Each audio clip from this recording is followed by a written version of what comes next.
ಯಾರು ನಿಧನರಾಗ್ತಾರೆ ಅವ್ರ ಮನೆಯವರಿಗೆ ಕೊಡಬೇಕು ಅಂತಕ್ಕಂಥದ್ದು ಸಂಪ್ರದಾಯ ಮತ್ತು ಅದು ಯಾವಾಗಲೂ ಕೂಡ ನಡ್ಕೊಂಡು ಬಂದಿರತಕ್ಕಂಥ ರೀತಿ. ಅದಕ್ಕೋಸ್ಕರ ಅವ್ರ ಕುಟುಂಬ ವರ್ಗದವರಿಗೆ ಟಿಕೆಟ್ ಕೊಡಬೇಕು ಅಂತೇಳಿ ಕಾಂಗ್ರೆಸ್ಸಿನ ಹೈಕಮಾಂಡ್ ತೀರ್ಮಾನ ಮಾಡಿತು. ನಾನು ಕರೆದು ಮಾತನಾಡಿದ್ದೆ, ನಿಮ್ಮಲ್ಲಿ ಟಿಕೆಟ್ ಕೊಡ್ತೀವಿ, ಯಾರಿಗಾದ್ರೂ ಹೈಕಮಾಂಡ್ ಯಾರಿಗೆ ತೀರ್ಮಾನ ಮಾಡ್ತದೆ ನೀವೆಲ್ಲರೂ ಕೂಡ ಒಗ್ಗಟ್ಟಾಗಿ ಕೆಲಸ ಮಾಡಬೇಕು ಅಂತ ಹೇಳಿದ್ದೆ. ಹಾಗಾಗಿ ಅವರ 4 ಮಕ್ಕಳ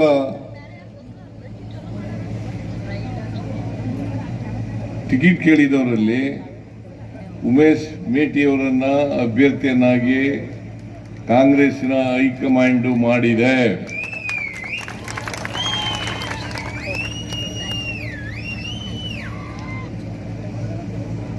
ಎಚ್.ವೈ. ಮೇಟಿಯವರು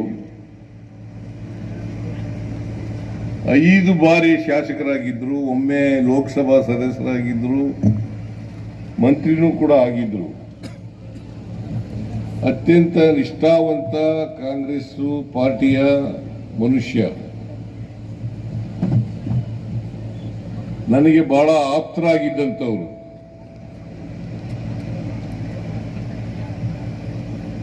ನಾನು ಜನತಾದಳದಲ್ಲಿದ್ದಾಗ ಜನತಾದಳದಲ್ಲಿದ್ದರು,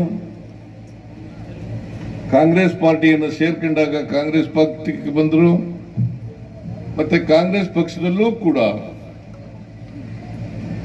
ನಿಷ್ಠಾವಂತ ಸದಸ್ಯನಾಗಿ ಕಾರ್ಯಕರ್ತನಾಗಿ ದುಡಿತಾ ಇದ್ರು. ನಾವ್ಯಾರು ಕೂಡ ನಿರೀಕ್ಷೆ ಮಾಡಿರಲಿಲ್ಲ.